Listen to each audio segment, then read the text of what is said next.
Hello and welcome to this week's episode of the Mind Rebel Diaries. I am Taryn Watts, the founder of the Mind Rebel Academy, and I am here with a very, very dear friend of mine, Jess Alén, who is also an MRA alumni. Jess is a woman of many, many passions and many talents.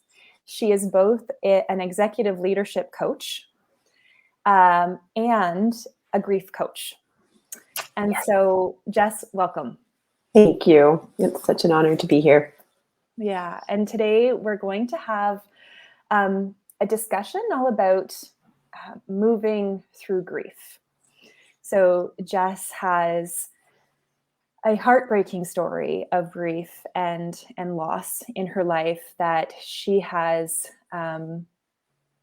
turned into some really powerful legacy work.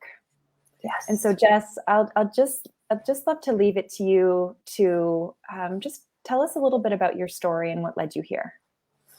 Of course. So my journey with grief and loss begins just over 5 years ago. My sister, who was young at the time, was diagnosed with stage 4 cancer. It was a pediatric cancer. And she passed away almost 5 years ago. It'll be 5 years in September. And so the last, over 5 years of my life, because the grief process started before she passed, has really been about moving through grief and figuring out what my life looks like with that as an integral part of it, and getting to a point of understanding that grief is now part of who I am, which was not necessarily the case when I started, but now I'm integrating it into my life legacy, and it's some of the most meaningful and profound work I've been able to do in my life so far. Yeah. We in the Mind Rebel Diaries, we talk about, like literally opening up the pages of our diaries and sharing our hearts. And the way that you express yourself, you have a dear Maria Yes. post that you do a lot on social media where you actually write her letters and post it for those to share. And I feel like every time you share that, Jess, I'm opening up the pages of your journal and like listening to you pour yourself and your heart and soul into those pages. Yeah. So I actually took that on about a year ago is when I started posting those. It is opening up my journal. Mm-hmm. It's my way of, those letters are my way of framing all of the things that I'm making sense of through grief. And one of the things I learned really early in grief is that it's so isolating. Like it feels like you're the only person in the world. Your world becomes very small. And last year I made the decision that I would share those letters or that relationship that I decided to continue to build with my sister, even though she's not here anymore, with the world, because I wanted people to understand that I wanted them to feel less alone in that isolation. And then I also wanted to see what establishing connection with someone that we've lost looks like. For me, the letters are my way of staying connected to Maria, alongside the grief coaching work that I do. The letters are my personal way of staying connected. And so it's some of the rawest stuff that I've done. And it took a long time to get to a point where I felt confident being able to share it so openly and, widely.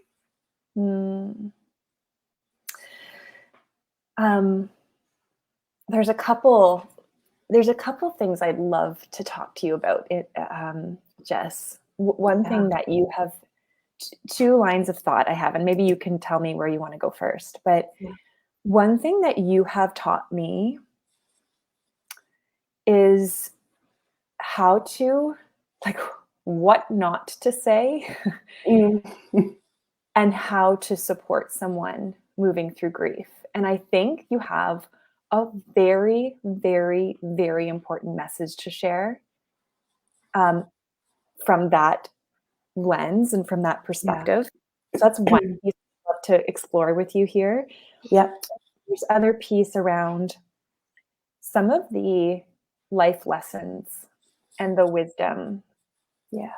that comes from the kind of loss that you've experienced in your life. Yeah. Yeah. I mean, well, let's start with the first one, because I think it's one that lots of people have questions about, is like, what do I say? Yeah. Um, should I just jump into it? Yeah, let's do it. Let's just jump Okay. in. Okay.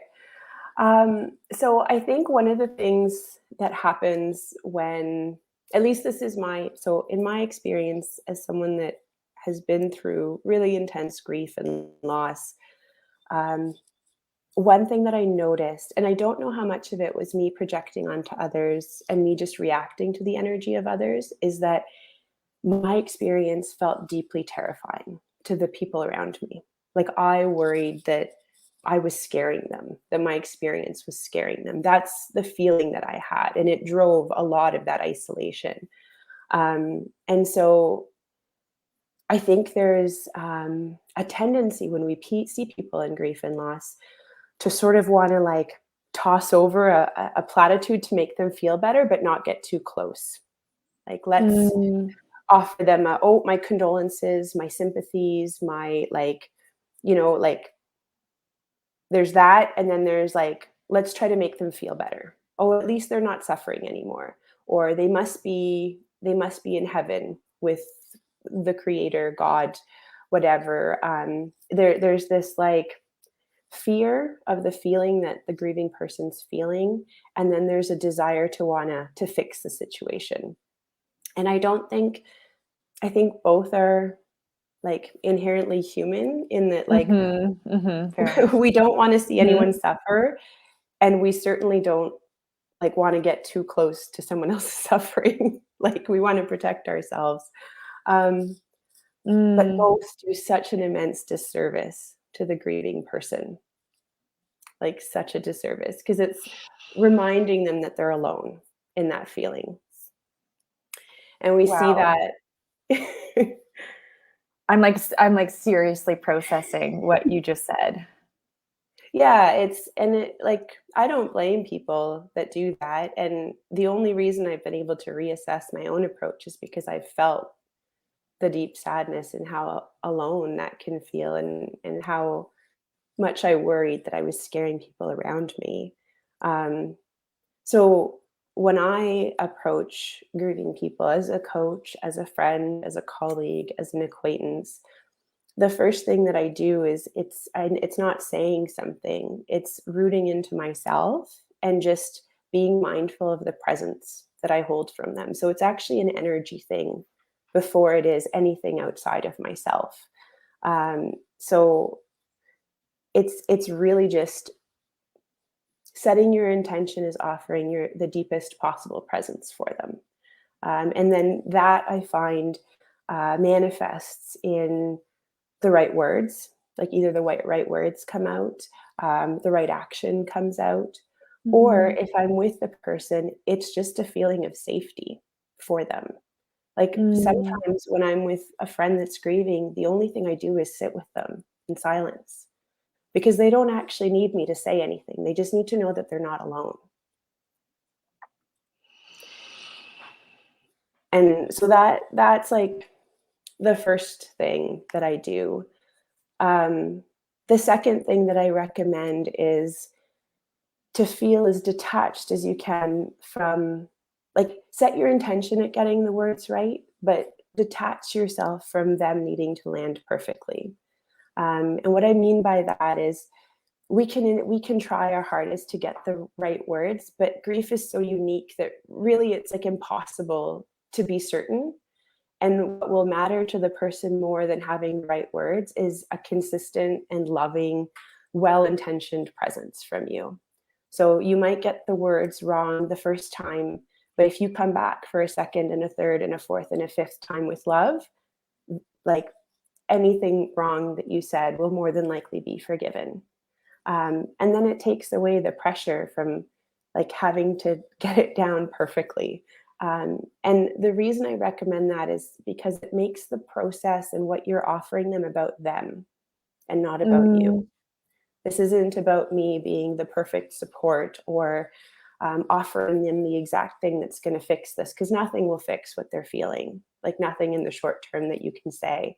And it really just makes it about me thinking about what do they need and what do they continually need, and takes yeah. like me out of the equation. I think what you just said is like, it's like really touching my soul, my heart right now. Um, Making this not about me as the listener. No.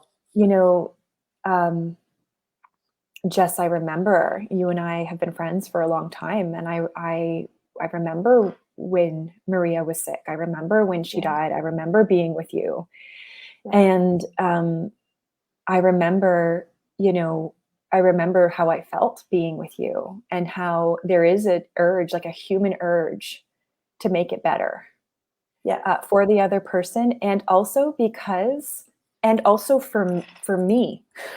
Yeah. That I need to make sense of what I need to know that Jess is going to be okay, because if this ever happened to me, I need to know that this is going to be okay, or I need to say what I think I would want to hear. And Yeah. that is like, that is so self-oriented. All I'm thinking Yeah. about in that moment is myself. And so Yeah. I just, this invitation to take ourselves out of it. And I mean, that is, we're Coaching. lucky just because we've been trained as coaches to do that. That's what a coach does. Yeah. But Exactly. I think it's like, it's so important what you're saying is that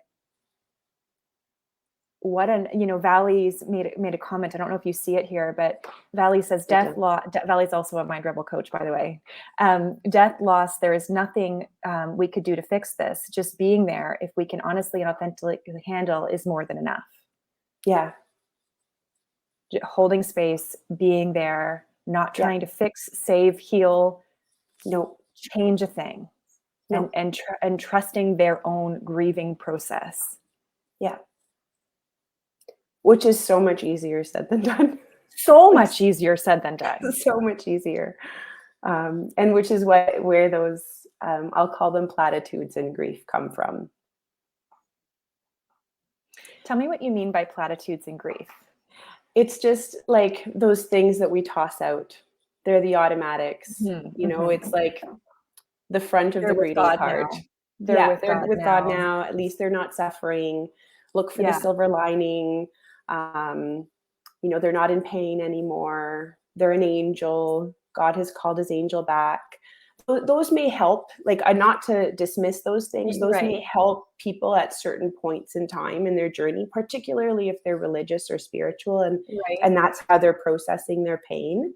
But I think before we say them, we should just focus on the presence first, and then Mm-hmm. think about, is this the right thing to say at this time? Mm. Does it do I, when I'm thinking about what this other person may need, are these the words that come to mind?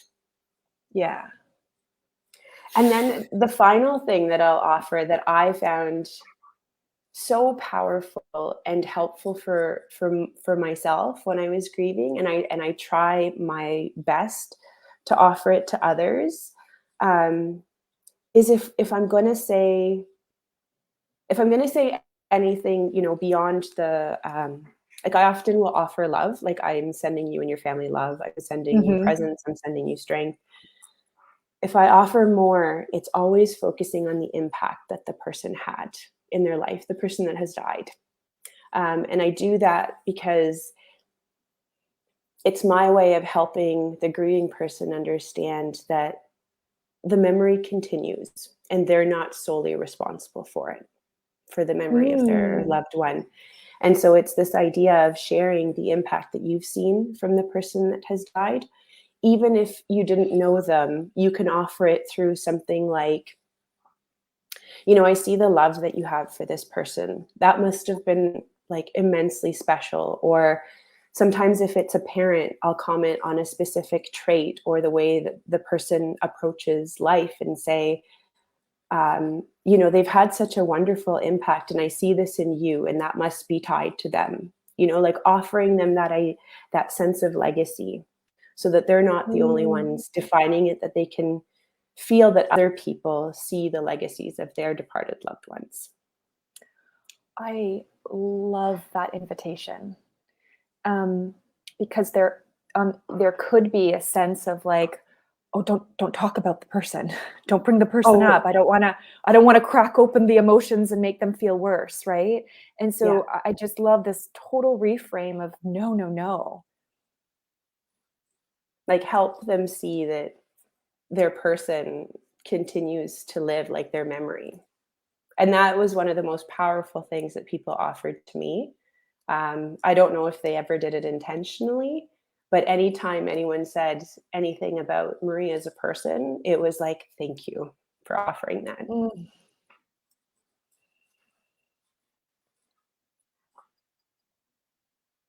Wow. Whew. How you doing over there, Jess? I am good. I'm good. It's such an honor to speak about this. Yeah. Tell me about the wisdom and the perspective you hold on life after after this. Um, oh, that's a big question. I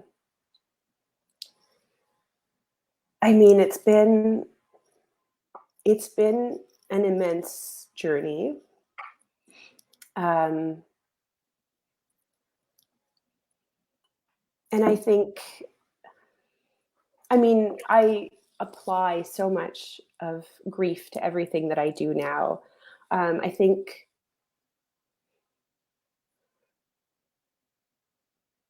I think one of the biggest is the permission. It's like it took me a long time to give myself permission to grieve, like to Mm. fully grieve. I Mhm. was terrified of I was terrified of what I thought grief was and how I would feel it, Mm. for a good year and a half to 2 years, after Maria died. And so I existed in a state of constant fear, basically, of being eaten alive by my grief. Um, Giving myself permission to fully feel everything that needed to be felt, um, changed who I am. Like that is, it's just completely shifted how I approach myself, how I approach life, and opened up the opportunity and the ability to hold that type of space for other people in a way that I wouldn't have imagined possible. Um, it's brought me a trust in myself that I couldn't have envisioned beforehand. And then it's also, I mean, it's confronted me with a number of truths that are hard to hold together. I think sometimes in coaching, we talk about being able to hold two truths and there Mhm. being wisdom in that. And I think for me, like one of the most fundamental sets of truths that I'm learning to hold, and it's still a practice, is that the worst possible pain that you would never wish on anyone or wish on yourself, or I mean, I wish the pain of grief didn't exist in a lot of ways, just in Mhm. general. Mhm. But it can also unlock, um, so much growth and transformation. And I often say that, grief is a forced transformation that we go through. It's not a hero's journey that we choose. Mm. It's one where we're like tossed off the cliff, and then we sort of have to make sense of it on our way down.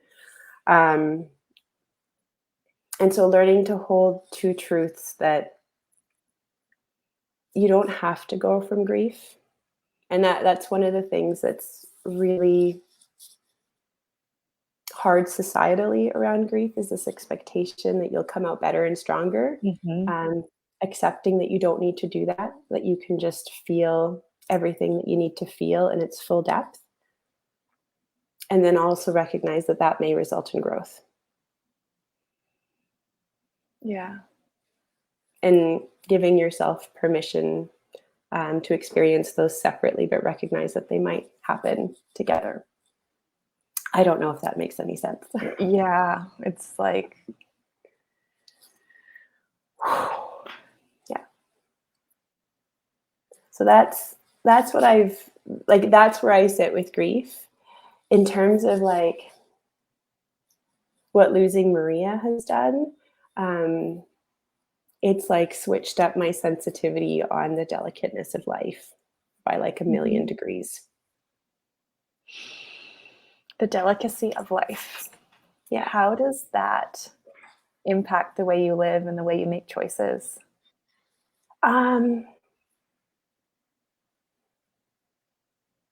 it just means that I'm always sitting with the question of, is this what I need? And is this what I want for my life? Like, experiencing grief attuned me finally to being able to identify what my needs are in like day to day, and then experiencing the loss of someone so young that mattered to me like more than almost anything in the world Mhm. means that like I know we don't get infinite tomorrows. And so oh, sorry, go ahead. No, no. I just wanted to reflect to you that I don't know how long we've known each other, Jess, but like, I don't know, at least like a decade. Has it been a decade since we've known each other? I think I think more. More than a decade. So I think so. Jess and I started our corporate jobs at the On the same same time, day. on the same day, at the same company, on the same team. So that was a long Yeah. time ago. Yeah. um, but seeing you know, who you were then, and I mean, you were a high achiever. You were a work, like you just, I would look at you and I was like, whoa, like, this human is on another level of achievement and like extraordinary things and all the things that you've achieved in your life. And since Maria passing, I've noticed this like this softening, this self-love, this like, Yeah. I notice you making choices in your life that are like, whoa, like past Jess would not even recognize, you Yeah. know, like, um, I see your humanity, like I see your humanness, and it's Yeah. just like, it's beautiful. Like it's been Yeah. actually like quite breathtaking to take a step back and watch you from then Yeah. to now. Thank you. I mean, you've been a huge part of that journey. I would be lying if I didn't share the credit. It's been um, having the opportunity to work with you as a coach and also learn coaching through you and the community that you've set up through the MRA. Like, I just, being held to your highest potential without any pressure, but only like from a place of love, is one of the most wonderful gifts I think we can offer anyone else. And the MRA and you do that so well. Mm, thank you for that, Jess. My pleasure. Jess, what you just said there, holding someone to their highest potential. If we just like, if we flip this around and think about someone in grief, Hmm. where you were, still are, right? I mean, it's a process, it's a lifelong journey. Yeah. What would you say to someone who wants to hold that? And maybe you've already said it, maybe we're just kind of like re-anchoring it, but what would you say to someone who wants to like hold someone who's experiencing tremendous grief in their highest potential? without trying to fix, save, heal, or, bypass. Like, yeah. How do you reconcile those two things for someone who's not trained as a coach to do that, for example? I think I think the main thing I would say is just, I believe deeply that, and this is, I can't say this universally, but I believe deeply that most people have the wisdom within themselves to work through grief. Like, I believe that grief is something that we experience naturally. We've evolved to experience it, and we all within us have the wisdom to understand what we need in grief. Um, and I say that it's not universal because sometimes things that need medical intervention can coexist with grief, and so I don't want to make light Mhm. of that. Yeah. But for the vast majority of people, I believe that within them, they know exactly what they need. But crowded on top of that is societal expectations, things that they have learned about grief that may or may not be true, things they've learned themselves about how to process emotion may or may not be true. Mm. And so to help people unlock that, I think the most powerful gift we can offer them is just the space to be able to explore without judgment whatever it is they need. And that's going to mean letting them feel whatever they need to feel without any expectation around what the right emotion, the right order, the right Mhm. pace, the right, interventions. It's just being with them and helping them to trust themselves that they know. And if that means, for example, being angry for a really long time, then let them be angry. Like, Mm. that's it's they know um, what they need. That, when I was able to do that, it completely changed how I approached grief. I spent so long trying to avoid it because I was afraid that I would lose myself in it. And what I realized was, when I learned to be less afraid, it just integrated into who I am. And I'm not afraid of, like, grief does not scare me at all anymore. It is just an invitation into, like, my own humanness, the depth of love that I've experienced for another person. And when I see it in others, like, we experience it because we're deeply connected to others and they've left an impact on our lives. And that's not something to be fearful of. That's something to, like, celebrate.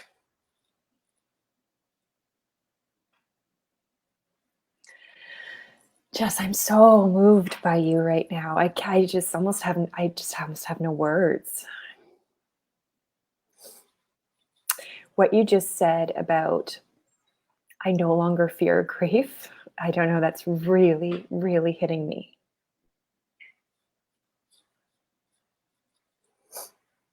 Doesn't mean I want to invite it in new No, of ways. course not. Right. But in relation to Maria at all, it's how I stay connected. I just want to read some of the comments coming in. Jess, I know you can't see these, but Kelly Campbell says, Jess, you are so amazing. One of the things that you shared with me is this different concept of finding meaning after someone has died. I've really been leaning into this, and it has been really beautiful. So I would love to just speak to that one for one moment, because Yes, please.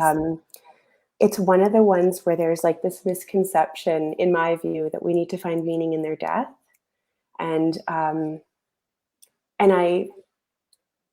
it comes down to this idea that we need to find a rational reason why they died. Like, we Yeah. need to be able to explain it. And it can be quite damaging for a griever, because it sort of indicates that, you needed this person to die for personal growth or Mhm. to be stronger. Like, there was something wrong with you beforehand, and now you've lost a significant loved one and you can grow from it. That's like a vast oversimplification of the idea, but that when in grief, that's what I heard, like find meaning in her death. And I was like, I know, like there's no world in which I can do that. And I read this book by David Kessler, and he reframed it to say, find meaning in their life. Like find meaning in why they lived and what they offered the world. And so then it becomes a question of how can their legacy become intertwined with mine? And how can we keep alive the impact that they had on the world in what we do? And it can be really big, like, you know, Mothers Against Drunk Driving, that meaning comes from intense loss.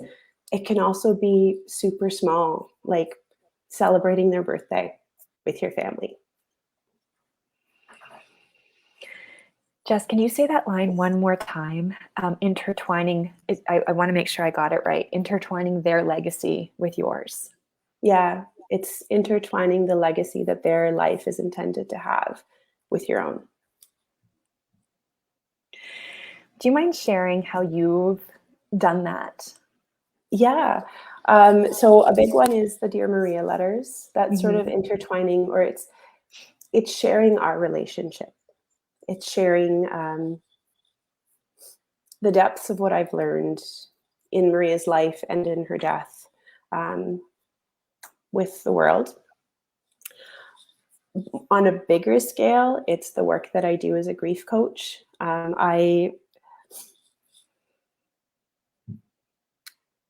Maria was a wonderful teacher.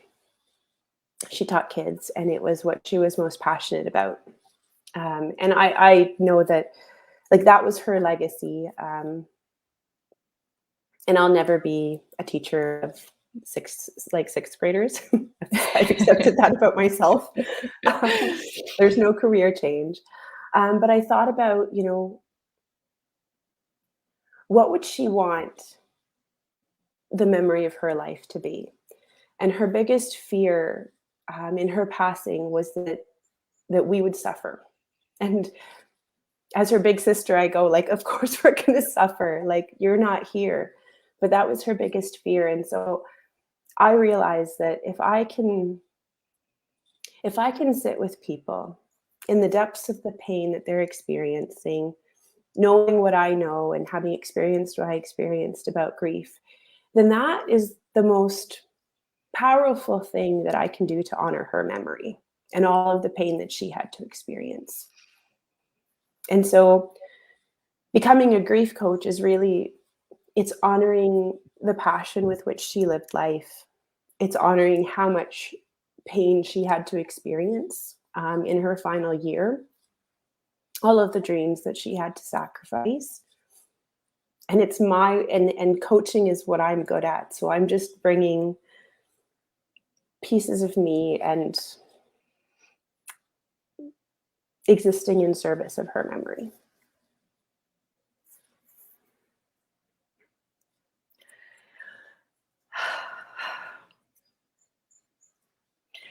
I think it's also important to note that that discovery took a long time for you, right? It was like, Yeah. It might not come right away, but No. you sat with it, you explored it, and found an outlet that really works for you. Yeah.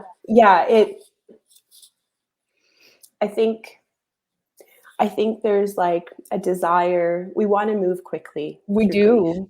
We want to just like get to the other side. Get to everybody else.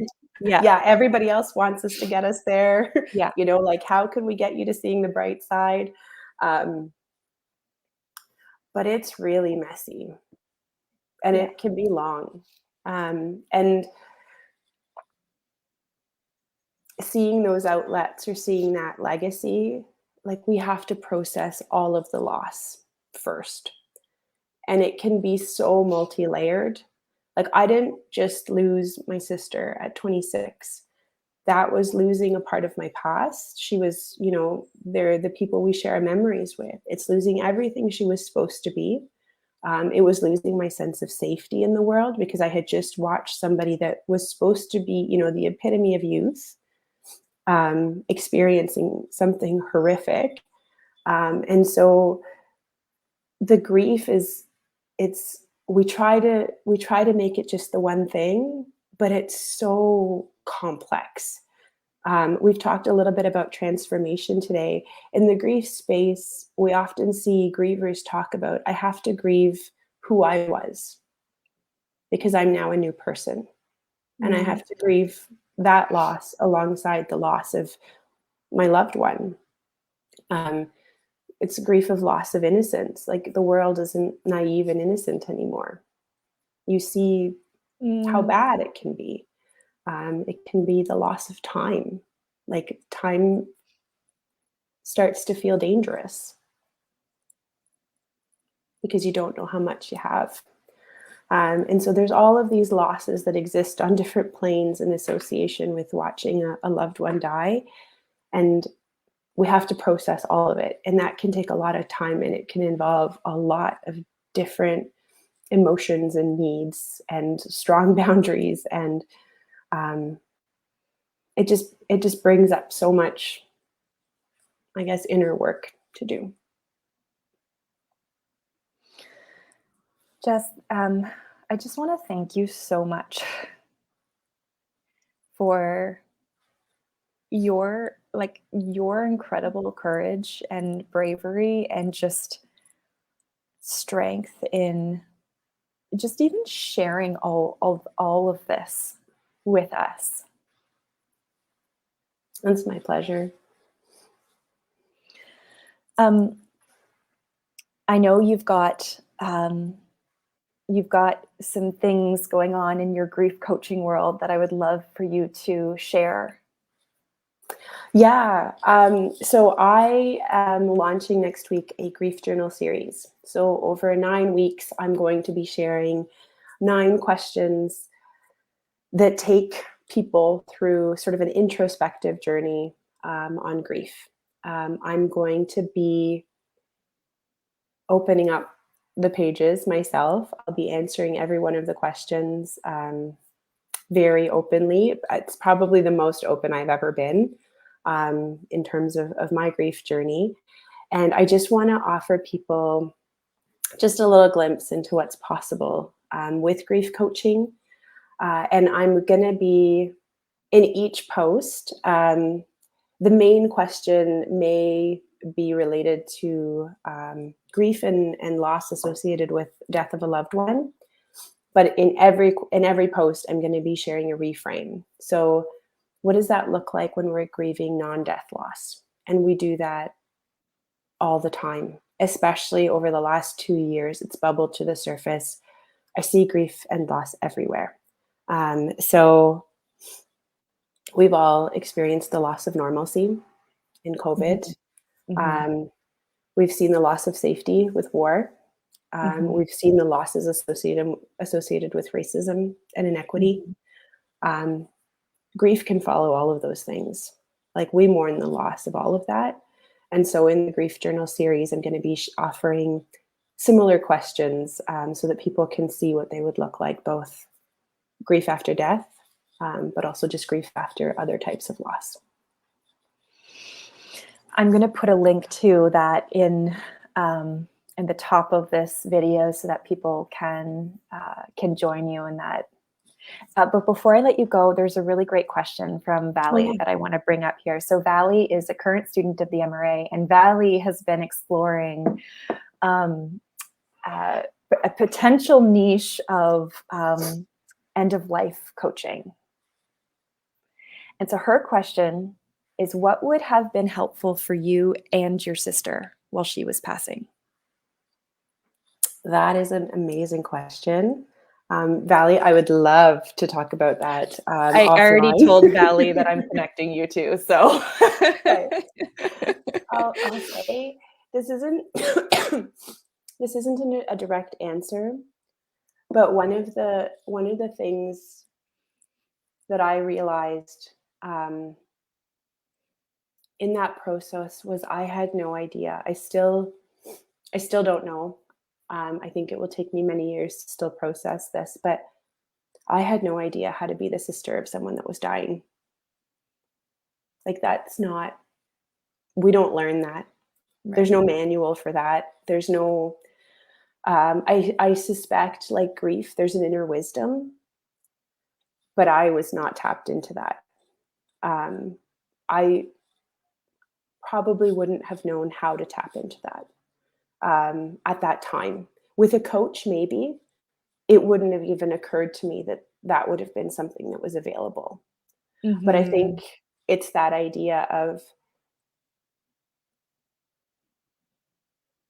quieting down the noise to become extremely intentional about who you want to be in that really trying time. And for my sister, I can't speak for her. I'll just say that I reflect often on her immense courage. Mm-hmm. So I don't know what she would have needed to feel better in that courage, but when a young person is dying, they're giving up every dream they've ever had. Yeah. And it's immensely painful to watch. I still can't wrap my head around the Mm-hmm. courage it would take to actually do that. Mm-hmm. Yeah. I think that, Jess, you and I have talked about the coaching space a lot, and how Yeah. this world is becoming more and more, this industry is becoming more and more recognized Yeah. in places like grief, and how beneficial and how needed and how helpful it can be. And I Yeah. think I think there is just such a huge need for this kind of support in the world. Yeah. Yeah. I wholeheartedly agree. And I'm so happy to see that it's starting to be recognized. They're starting to study it, which is giving validity and attention and information um, about how powerful it can be. Yeah. And I'm so grateful for that. Yeah. Like, coaching is not just like life coaching, this is Rah, like rah. rah, rah, this is like the deepest, most powerful, most transformative, and I don't mean transformative the way that we were talking about, like the bypassing transformative. I No, mean, like, learning how to be with someone in the depths of their pain without trying to fix, save, or heal. Like, yeah, that in and of itself is transformative. yeah. And helping them feel like, just offering them that reflection back that this won't break you, Mm, helping them feel that they are wholly able to feel the depth of their pain. one of the coaching principles we talk about a lot, Jess, as you know, is holding someone whole, capable, resourceful, and creative. It's like a founding principle as a coach. Yeah, And I think that just becomes even more important with yeah, someone who is grieving, or maybe even someone who is dying. yeah, Holding someone whole, and that's going to look different, right? yeah, But that practice of holding someone whole in the yeah, depths of their despair. yeah. And that takes immense, like that idea of living a self-examined life, Yeah. like a lot of self-examination. Well, you said it yourself. You said earlier, it wasn't until I actually, like, you had this year or two of the fear that you would be Yeah, swallowed whole from the grief. yeah, And it wasn't until you moved through it yourself that yeah, you were able to hold space for others in the depths of their grief. yeah. And you couldn't do that unless you had allowed yourself to go there. No, That's the self-examined life. Yeah. Agreed. There's lots of comments coming in. Mhm. This feels like a very, very, very important topic. Valley's saying, and feeling okay to let the grief go is another huge step later. Yeah. Sarah is just echoing this idea of wholeness. There's no fixing grief, right? But holding them whole. Maida's saying, thanks for sharing this, Jess. Thanks for opening your heart and wisdom. It's been such an immense honor. Jess, are there any final words you want to share or say as we wrap up? I think the final thing I'll share is just, it's one of the lessons that I took from Maria, and I would love to share it with everybody. She, in her final days, was so dedicated to living. That was what she wanted more than anything else. And I was listening to a podcast last week, and it was a cancer survivor that had shared this question. And I found it so profound. She said, "What would you change in your life if you knew that you only had 5 years to live? With 30 days, you make drastic changes. If you think you have forever, you change nothing. But if you know that, you've got a 5-year time frame to really seize life, what would you do? And what would you change and what would you do differently? Where would you tinker at the margins of your life? Where would you choose to take bigger steps to really live in alignment? And just how would you choose to show up for your family and for your friends and community and in the work that you do?" And I love that question, because most of us will have more than tomorrow, but we really don't know how many of those we'll have.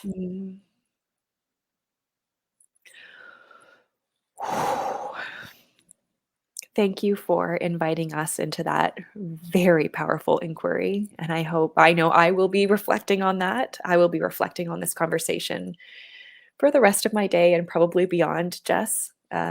You've really, really touched my heart. And I know the hearts of many who are watching live right now. And I just want to thank you so, so much for sharing this with us. My immense pleasure and honor.